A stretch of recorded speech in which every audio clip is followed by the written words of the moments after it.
So after conversations with a lot of different traders, it feels like some traders are struggling in some aspects, whether they're taking a little bit bigger loss days since the momentum has been a little bit choppier.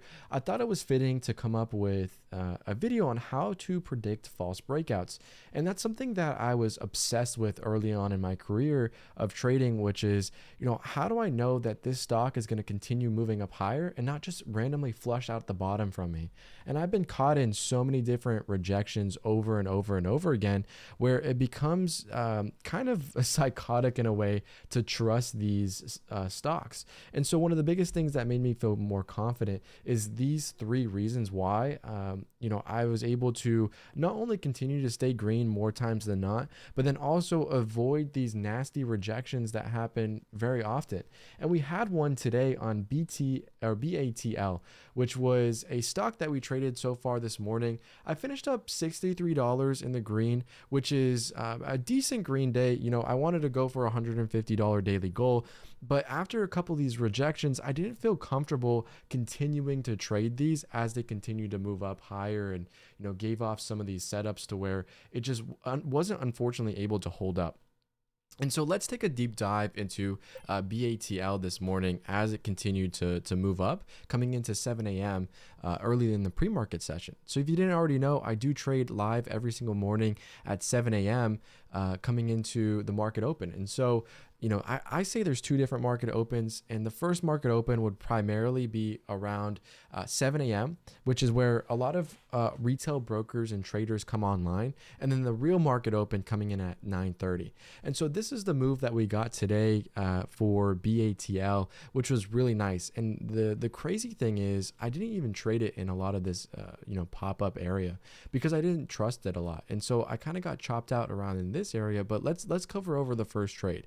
And so the first trade that I see coming into this morning was I sat down, I took for the break of 550 here, and it instantly rejects. And so off the bat, we have this saying that goes, once a rejection, always a rejection. And that's something that we have to continuously be dedicated to understanding, is that if a stock has momentum and you look at the previous price history and we've popped up and immediately dropped down before, the likelihood of it doing that again is, very, very high. And so as we're continuing to move up here, I ended up taking this squeeze. It was actually a 5-minute setup play off this break. And so if we look for the 5-minute candle here, what ended up happening was it started to dip here, and as it came back up, I got in just before the break of the first candle to make a new high, and I got this extension all the way up to $5 a share. And so I was up 50 cents a share. That was great.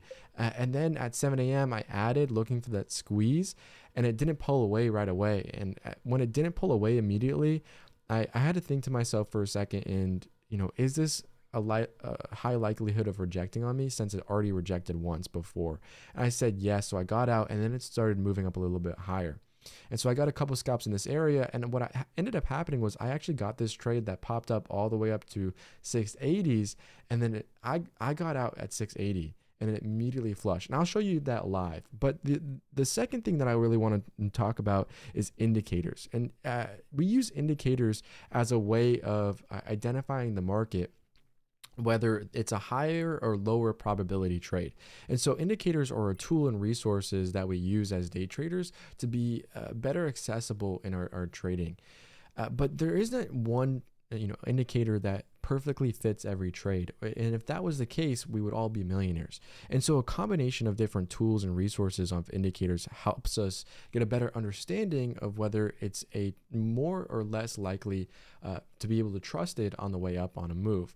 And so the examples of indicators, I have a separate video on this, but the indicators that I use is the 9 EMA, the 20 EMA. I use VWAP, and I use volume bars. Volume is a huge indicator in the market. And then I also use MACD. Now, out of all of those indicators, the only indicator that I use for reversals is MACD. And MACD is a lagging indicator. It's not always the best indicator for trading, but it's an indicator that helps me get a better idea on whether a stock has a higher or lower likelihood of a false breakout. And so during the live stream today, as this stock started popping up here all the way for the breakthrough 680, instead of holding and hoping for that extension up through 7, I actually took all of my profit off. And the reason why I took all my profit off is because one, MACD was still negative. That means, typically if we have a signal line, I'm going to pull up a paint here. If we have a signal line here and MACD is the line that we're watching and it's green and it's positive, as soon as it flips down to this location here, typically if price action continues to move up higher, we often end up getting and seeing that nasty rejection candle that kind of looks like this, with maybe a candle wick. And so a lot of beginner traders, including myself, what I used to do is start buying here as it's going up and then immediately get rejected in this area. I'm like, what did I do wrong? And a lot of the times it's because I wasn't looking to see whether MACD was cross positive or not in this area. And so you can see in if we pull up the this image here, you can see if we pull up the MACD, as it moved up higher, the signal line crossed over negative. And so that was a huge indicator to me, and that this was a potential trade, not worth taking and holding for that extension, because even if it did continue going up higher, the MACD would need to cross over positive, hold for a second, and then squeeze. And sometimes we have seen those where it defies the logic of it and continues moving up. And that's why using a lagging indicator could sometimes be a tool and then also a hindrance at times. The next thing I want to go over is a little bit to do with price action. And so the price action that I typically like to refer to is reading the level 2. And I have plenty of videos that I cover over reading level 2 and how I analyze stocks. But today we traded, I'm going to pull up the same exact move, which was the BATL. I was sitting $9 in the green, and this one trade I took 200 shares and I produced $60 of profit. And so, I took a couple of trades early in the morning. I'm sitting small green. I got some, nice trades and some bad trades. But really, the trade here that we want to look for is the first 5-minute candle to make a new high.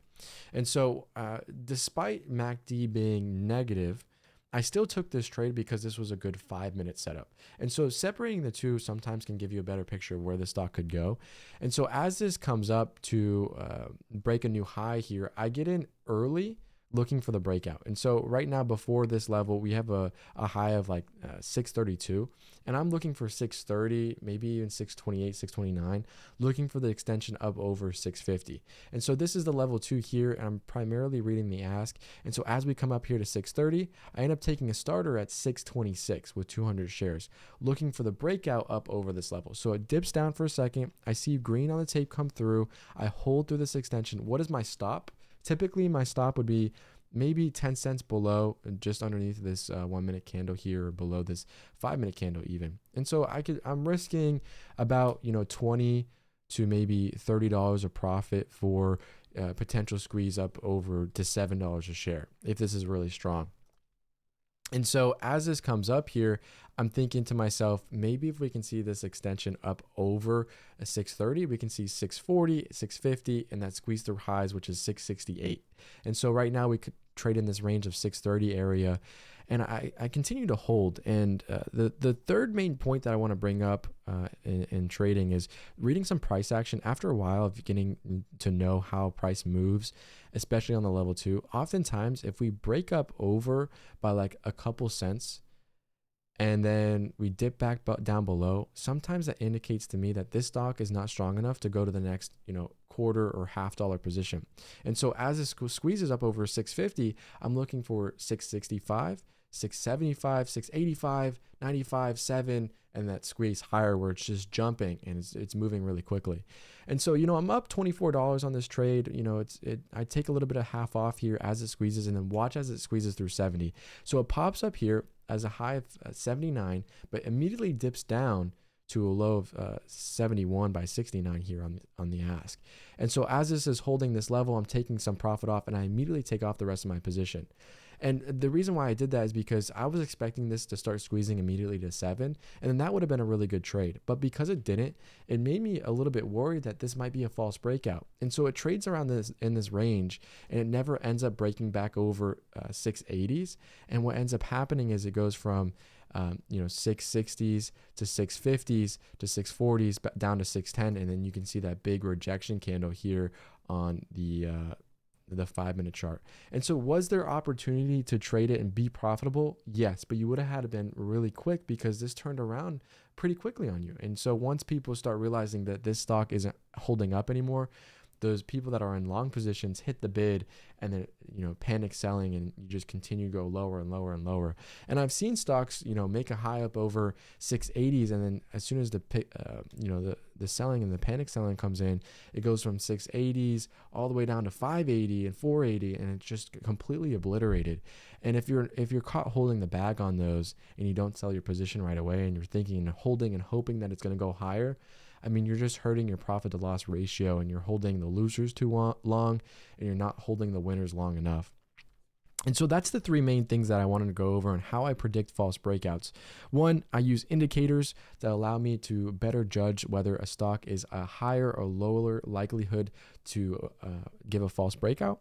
I also use the level 2 in the price action to see if there's any big sellers or how the momentum is reading comparatively to some of these price levels, because it can be very, very difficult and very choppy in a lot of these areas to feel comfortable taking those stabs. So you have to build up a little bit of, the confidence comes from evidence.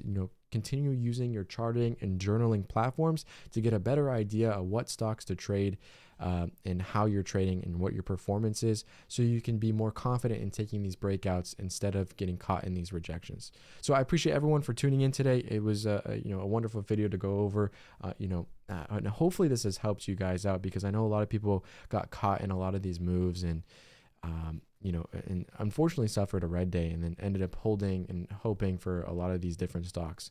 So if this video did help you out, be sure to let me know how your day was and how your trading's going in the comment section. And if you haven't already checked out Join DTSM, I do stream live every single day there, and I have this entire live recap uploaded for you guys to check out as well. So thanks everyone for tuning in today, and we'll see you in the next one later this week. Thanks everyone.